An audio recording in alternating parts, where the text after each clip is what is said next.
And in that sense, veganism becomes very much like a religion. Very much like a religion. Last 5 years में मैंने social media पर जितना भी veganism से related content देखा है उसे देख के तो मैं यही कहना चाहूँगा कि मोर देन 90% लोग जो वीगनिज्म को क्रिटिसाइज करते हैं उनको अभी तक एक बेसिक अंडरस्टैंडिंग भी नहीं है कि आखिर ये वीगन होना या वीगनिज्म है क्या।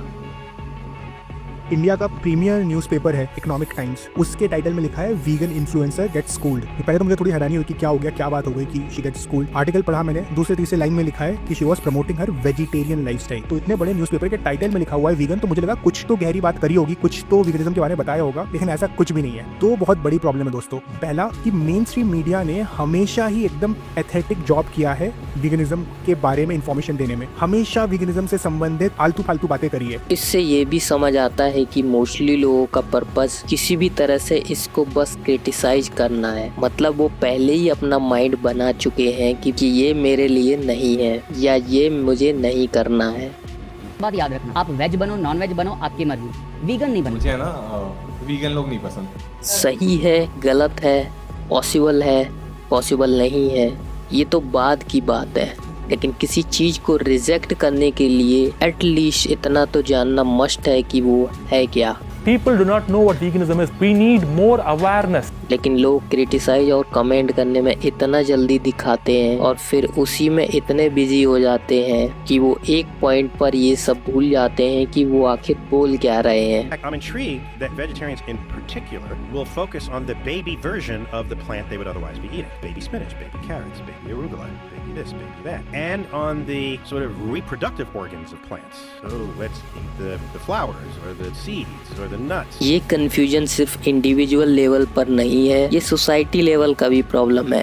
हैबिट, ग्रुप थिंकिंग और हर्ड मेंटेलिटी की वजह से उनको लगता है कि जो भी अभी तक करते आए हैं या मोस्टली लोग जो कर रहे हैं वही सही है। Religion, culture, tradition, taste, parents और पीयर प्रेशर की भी वजह से ये होता है। और जब आप देखते हो कि लोग विदाउट अंडरस्टैंडिंग अटैक कर रहे हैं, क्रिटिसाइज कर रहे हैं, तब समझ में आता है कि सबसे पहले अवेयरनेस और अंडरस्टैंडिंग ही जरूरी है।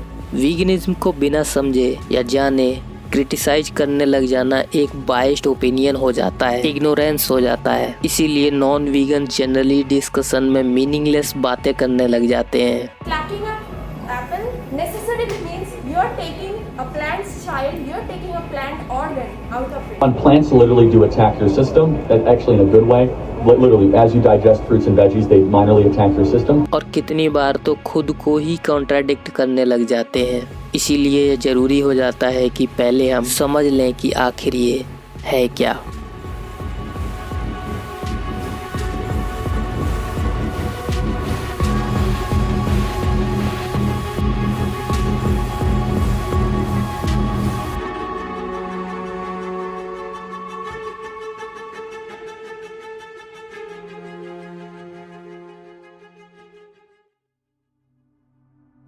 जब वीगन शब्द आप सुनते हैं तो तुरंत दिमाग में आपके क्या आता है कि वेजिटेरियन जैसा ही कुछ होगा या दूध नहीं लेना।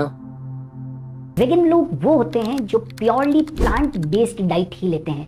या फिर लोग सोचते हैं कि वीगन होना एक ट्रेंड है, वेट लॉस के लिए कुछ है या फिर कोई वेस्टर्न फैशन चल रहा है।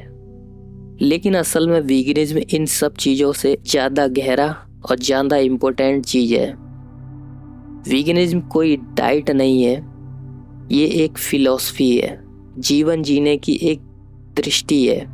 बिल्कुल वैसे ही जैसे हम कास्ट डिस्क्रिमिनेशन के खिलाफ खड़े होते हैं, जेंडर डिस्क्रिमिनेशन के खिलाफ खड़े होते हैं, वैसे ही वीगनिज्म भी एक स्टैंड है न्याय के लिए, इंसाफ के लिए। वीगनिज्म को समझने के लिए पहले हमें एक शब्द को समझना होगा, स्पीसीसिज्म या फिर प्रजातिवाद। जैसे कास्टिज्म होता है जिसमें एक कास्ट को दूसरी कास्ट से ऊपर या नीचे माना जाता है। जैसे सेक्सिज्म होता है जिसमें एक जेंडर को दूसरे जेंडर से कम या ज़्यादा माना जाता है। जैसे रेसिज्म होता है जिसमें एक रेस को ऊपर या नीचे माना जाता है, उसी तरह से प्रजातिवाद में एक स्पीसीज को दूसरी स्पीसीज से ऊपर या नीचे रखा जाता है। 1970 में रिचर्ड राइडर ने इस टर्म को कॉइन किया था।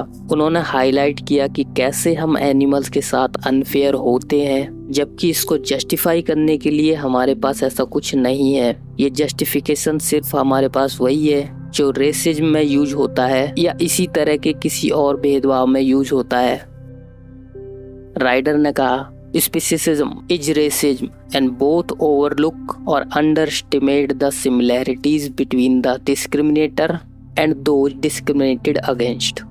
यानी स्पीसीज के बेसिस पे डिस्क्रिमिनेशन बिल्कुल इलॉजिकल है। अगर किसी ह्यूमन को सफरिंग देना गलत है तो उसी तरह सफ़र करने वाले एनिमल्स के साथ भी ये रूल अप्लाई होना चाहिए। राइडर ने इस टर्म को दिया ताकि वो ह्यूमंस में मोरल रिवैल्यूएशन और एथिकल कंसिस्टेंसी ला पाए। प्रजातिवाद बहुत ही फंडामेंटल लेवल का भेदभाव है।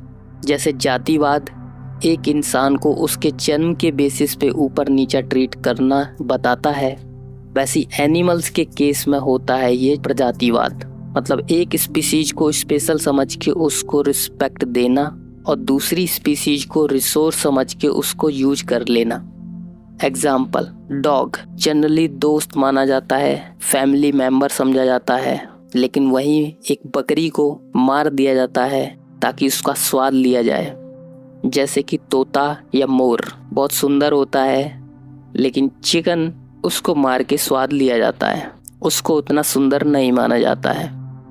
और इंडिया में सबसे बड़ा गाय को माता माना जाता है, माता का दर्जा दिया गया है।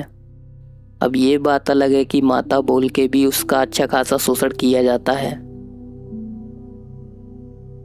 लेकिन भैंस को इस नज़र से नहीं देखा जाता है, वो बस एक प्रोडक्ट की तरह देखा जाता है। भैंस को काटने में या उसको मारने में किसी को कोई समस्या नहीं है। तो यही है कुछ एग्जाम्पल प्रजातिवाद के। Our society basically regards animals as things to use. Anything that will make their use more efficient, simpler, easier for people, our society appears to regard as justified. ये सब क्या दिखाता है कि इंसान ने अपनी कन्वीनियंस के हिसाब से वैल्यू सिस्टम को डिजाइन कर लिया है। किसी एनिमल को माँ बना लिया, किसी को पेट बना लिया और किसी को खाना, पर असल में वो सभी एक जैसे सेंटिएंट बीइंग्स हैं। दर्द महसूस करते हैं, इमोशंस रखते हैं, अपनी जिंदगी जीना चाहते हैं।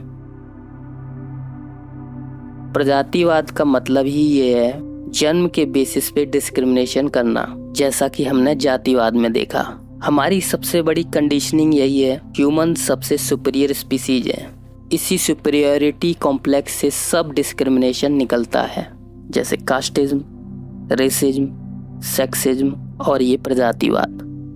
हम सोचते हैं कि एनिमल्स को राइट्स क्यों चाहिए, वो तो इंसान नहीं है। पर सवाल ये है, क्या इंसान ना होने की वजह से उनको एक्सप्लॉइट करना नॉर्मल हो जाता है? बिल्कुल नहीं। किसी एनिमल को इंसान बनने की ज़रूरत नहीं है उनको एक्सप्लॉइटेशन नहीं करने के लिए। एक डॉग को वोटिंग राइट्स नहीं चाहिए, एक गोट को नौकरी नहीं चाहिए, एक काऊ को प्रॉपर्टी राइट्स नहीं चाहिए, बट उन सबको एक चीज़ चाहिए जो सभी को चाहिए, अपनी ज़िंदगी अपने तरीके से जीने का हक, बिना एक्सप्लॉइटेशन के, बिना मरने के डर के। और ऑनेस्टली इसके लिए हमें कोई बड़ा इंफ्रास्ट्रक्चर, कोई नया सिस्टम क्रिएट करने की ज़रूरत नहीं है। बस हाँ, उनके लिए ये स्लॉटर हाउसेज, चिड़ियाघर, सर्कस, इस तरह की जगहों को बनाना भी बंद करना होगा। और यही सब करना ही वीगनिज्म है। ये कोई एक्स्ट्रा एफर्ट नहीं है, ये एक्चुअली बेयर मिनिमम है, या फिर बोलो न्यूट्रल पोजीशन है। हमें कुछ करना ही नहीं है, सिर्फ एनिमल्स को एक्सप्लॉइट करना बंद करना है। जब हम किसी को चेन से नहीं बांधते हैं या उसका मीट नहीं खाते हैं तो हम कोई बड़ा काम नहीं कर रहे होते हैं। और यही नॉर्मल बिहेवियर वीगन होने का मतलब है। वीगन होना कोई हीरो बनना जैसा नहीं है, एक्टिविस्ट बनना भी नहीं है। ये एक डिफ़ॉल्ट मोड है। किसी को इंस्लेव मत करो, गुलाम मत बनाओ, एक्सप्लॉइट मत करो, बस। जब हम कहते हैं कि किसी एक इंसान की ज़िंदगी की कीमत सिर्फ इसीलिए कम है क्योंकि वो अलग कास्ट का है, अलग रेस का है, अलग जेंडर का है, तो हमें कितना गलत लगता है। लेकिन जब हम कहते हैं कि एक बकरी या एक गाय की ज़िंदगी की कीमत कम है सिर्फ इसीलिए क्योंकि वो एक इंसान नहीं है, तो हम उसी बिलीफ को सही समझ लेते हैं, और यही प्रजातिवाद है। और इस प्रजातिवाद को रिजेक्ट करना ही वीगनिज्म है। That is the rejection of speciesism, which means the rejection of the idea that human suffering, just because it's human, counts more than animal suffering. That's not the point, isn't whether it's human suffering or animal suffering. The point is, how much suffering is there and what can we do to stop it? Animals का moral status humans के जैसा होना चाहिए, but उनको human बनने की ज़रूरत नहीं है, उनको ह्यूमन की तरह समझने या ट्रीट करने की ज़रूरत नहीं है। सेंटिएंट बीइंग्स जो सफरिंग फील करते हैं, उनको प्रॉपर्टी या रिसोर्स के रूप में ट्रीट करना गलत है, और ये हमें वीगनिज्म बताता है। वीगनिज्म एनिमल्स के लिए वेलफेयर रिफॉर्म्स करना, जैसे बड़े केजेस बनाना या उनको ह्यूमेनली स्लॉटर करना, ये करना नहीं सिखाता है। वीगनिज्म कहता है कि ये सिर्फ एक इल्यूजन ऑफ काइंडनेस है। जानवर की चेन या रस्सी लंबी कर देने से एनिमल्स प्रॉपर्टी की ही तरह ट्रीट किया जा रहा है। In the most humane way possible and like not exaggerate. What? Like a humane holocaust? See, we can't throw this word humane out there when we're talking about rape, torture, and murder. You can't put the word humane next to it. Doesn't work like that. That's not how the world works. अगर हमें slavery बंद करनी है तो slaves का हम better treatment की बात नहीं करते, एक्सप्लॉयटेशन को कम्प्लीटली बंद करना होगा। वीगनिज्म मिनिमम एथिकल रिस्पॉन्सिबिलिटी देता है। अगर आप इंटेंशनली एनिमल्स को हार्म नहीं करते, उन्हें प्रॉपर्टी की तरह ट्रीट नहीं करते और उनके एक्सप्लॉयटेशन को अवॉइड करते हो, फिर आप अपने आप को कुछ भी कहो, आप ऑटोमेटिकली वीगन हो। लॉ और सोसाइटी में एनिमल्स के राइट्स का अब्सेंस है और एनिमल्स का एक्सप्लॉयटेशन लीगल है क्योंकि सोसाइटी उन्हें प्रॉपर्टी के रूप में देखती है। लेकिन मोरालिटी के अकॉर्डिंग एनिमल क्रूअल्टी गलत है, तो लॉ को मोरालिटी से अलाइन करना चाहिए। इसीलिए एक्सप्लॉयटेशन इलीगल होना चाहिए क्योंकि मोरल बेसलाइन ये डिमांड करता है।